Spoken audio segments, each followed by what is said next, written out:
Sesungguhnya Fatmawati itu tidak sekedar berperan sebagai penjahit bendera merah putih.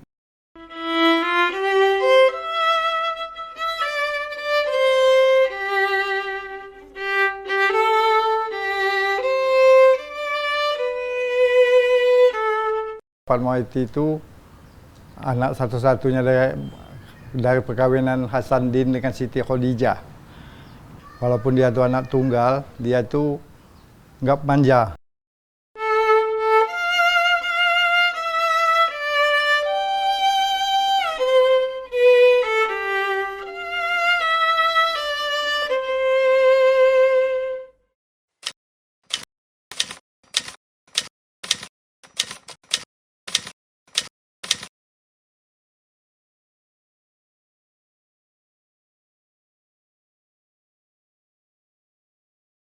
Kemerdekaan Indonesia adalah aset bangsa yang tak ternilai harganya. Dan rasa kebersamaan dalam mengisi kemerdekaan sudah tercerminkan pada sosok ibu kita, Fatmawati, yang turut menyatukan bangsa ini dengan menjahit bendera merah putih dan terus dikibarkan sampai ujung langit yang tertinggi sebagai perekat NKRI.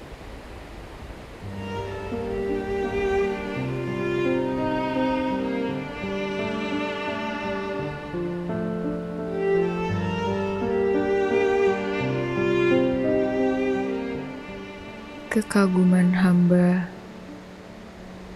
saat melihat langit yang begitu anggun,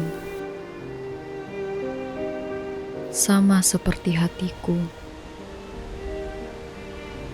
yang berdegup kencang saat melihat karisma di balik senyummu yang penuh kedamaian.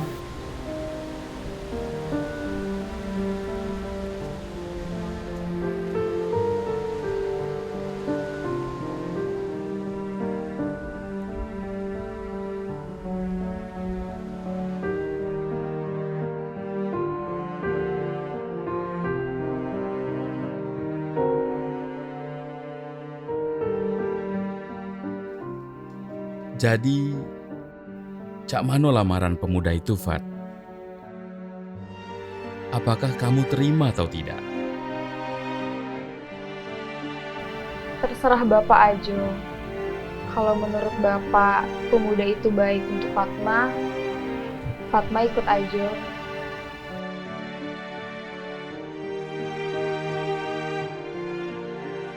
Saya adalah sepupu dengan Ibu Fatmawati, yang mana bapak saya dengan Bapak Fatmawati itu saudara kandung. Bapak Fatmawati itu anak nomor 2, bapak saya nomor 9 dari 11 bersaudara. Yang saya kenal dengan sosok Fatmawati itu dari kecil, saya pertama kali bertemu dengan dia itu pada tahun 1955. Pada waktu itu Bung Karno dengan Fatmawati sedang berkunjung ke Bengkulu. Fatmawati itu anak satu-satunya dari perkawinan Hasanuddin dengan Siti Khadijah. Dia tuh waktu masih kecil memang sering bergaul dengan kawan-kawannya secara baik, nggak ada masalah. Walaupun dia tuh anak tunggal, dia tuh nggak manja. Bergaul dengan kawan-kawan yang tua, sopan santunnya baik, sekolahnya juga baik, di sekolahnya juga baik. Jadi waktu itu dia bertemu dengan Bung Karno itu pada waktu Bung Karno diasingkan di Bengkulu. Waktu itu pada tahun 1938 sampai 1942.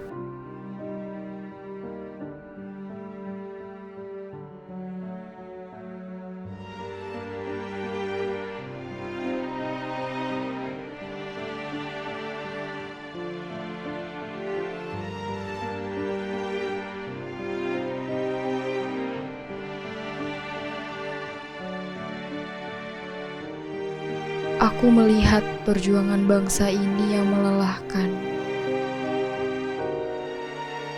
namun penuh harapan kemerdekaan yang selalu ditanamkan Pak Karno. Di sanubari setiap nyawa yang bernaung di bumi pertiwi ini, aku sempat berpikir, apakah dia yang akan membawa bangsa ini ke jenjang kemerdekaannya?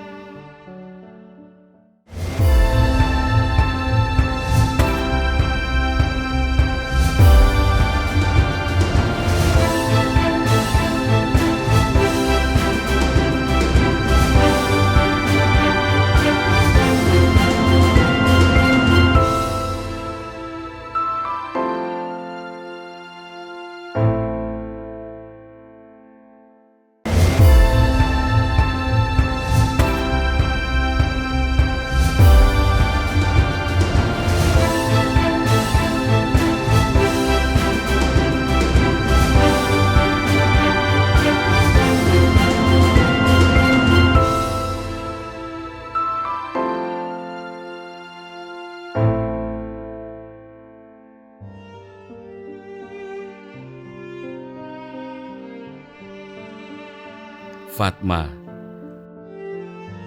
menyinarkan cahaya, terangi selalu jalan jiwaku, supaya sampai di bahagiaan raya. Dalam surganya cinta kasihmu, kemuliaan engkau sebagai dewiku.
Kalau kita bicara tentang Fatmawati dan Merah Putih, itu yang sering kita dengar bahwa Fatmawati itu diperankan hanya sebagai penjahit bendera Sang Saka Merah Putih.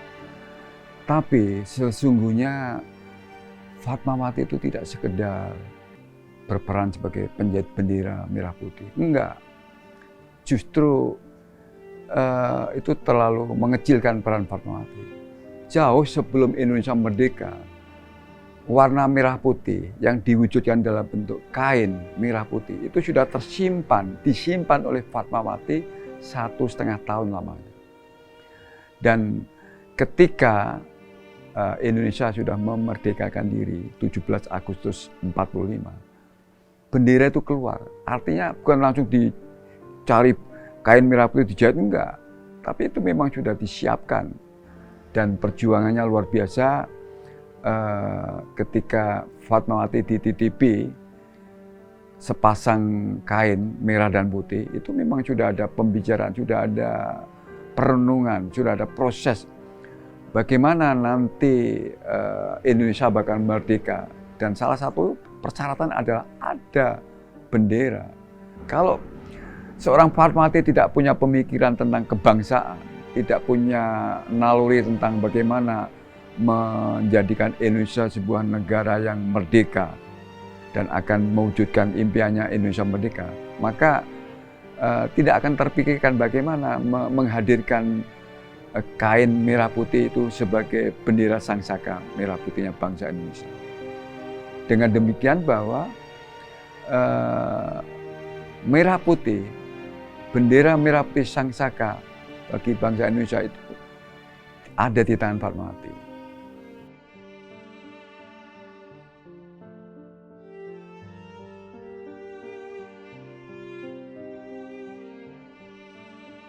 Suatu saat, kain yang aku jahit ini dapat menjadi simbol pemersatu bangsa dalam kemerdekaan Indonesia.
Kini, karya Fatmawati terus berkibar.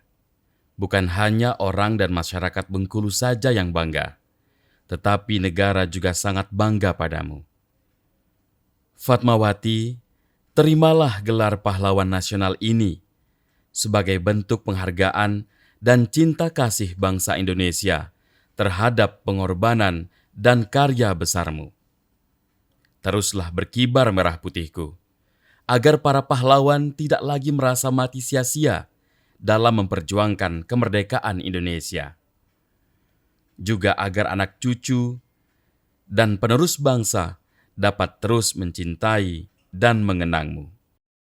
Agar martabat bangsa Indonesia juga dapat terjaga, teruslah berkibar sangsaka merah putihku hingga di ujung langit yang tertinggi.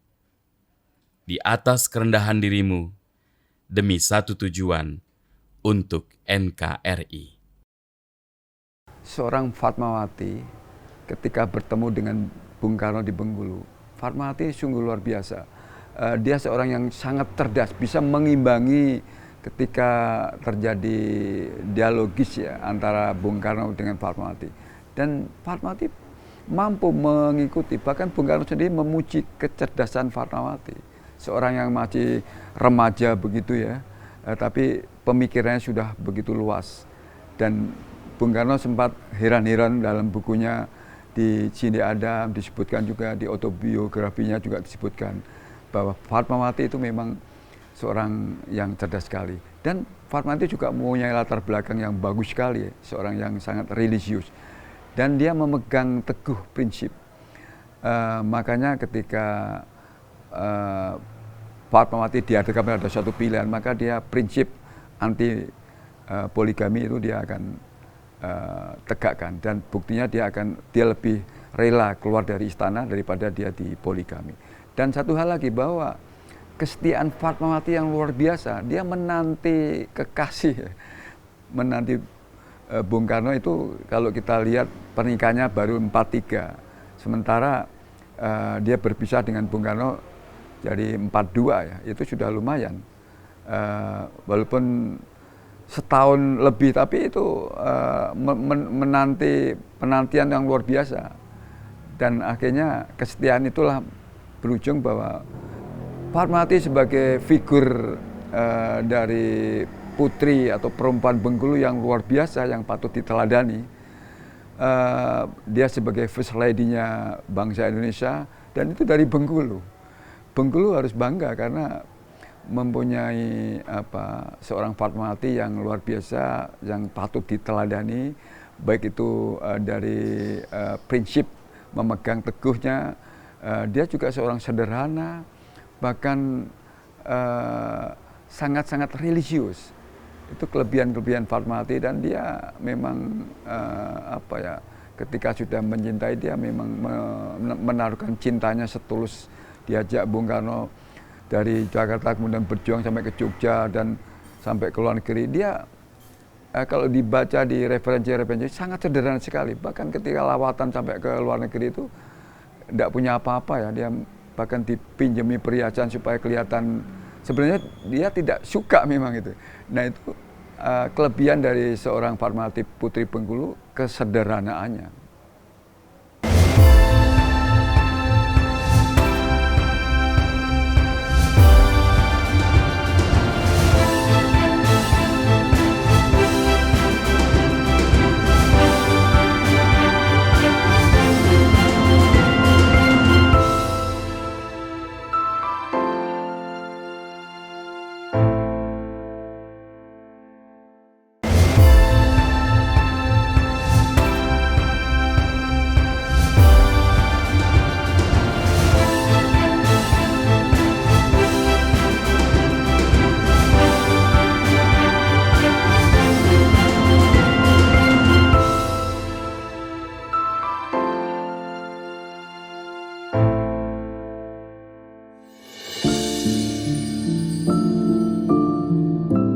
Merah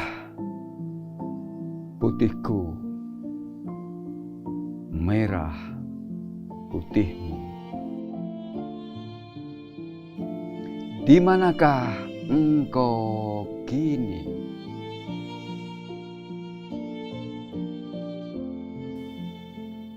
Ku cari engkau di kedalaman laut luas yang tak terbatas. Di pulau-pulau besar dan pulau-pulau kecil yang terpencil. Ku cari engkau di kota-kota besar hingga pelosok perkampungan kumuh yang tak terjamah. Tapi tak kutemukan engkau jua. Merah putihku, merah putihmu. Di manakah engkau kini? Ku cari engkau di gedung-gedung megah yang serakah, di pojok-pojok kampus yang tak terurus, di sekolah-sekolah mewah maupun yang sampah.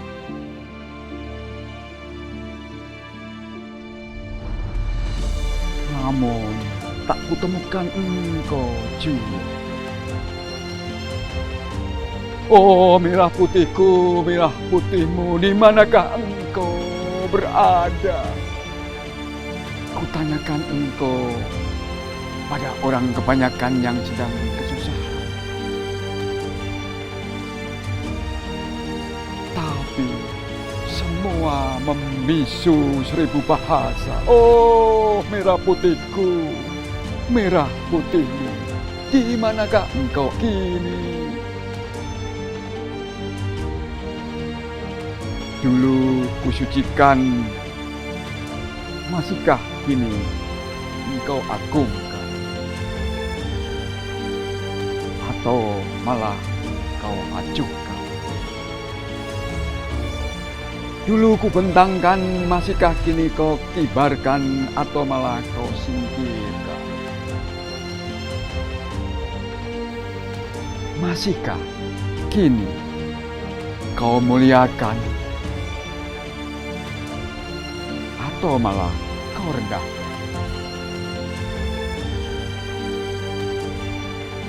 Oh, merah putihku, merah putihku, di manakah engkau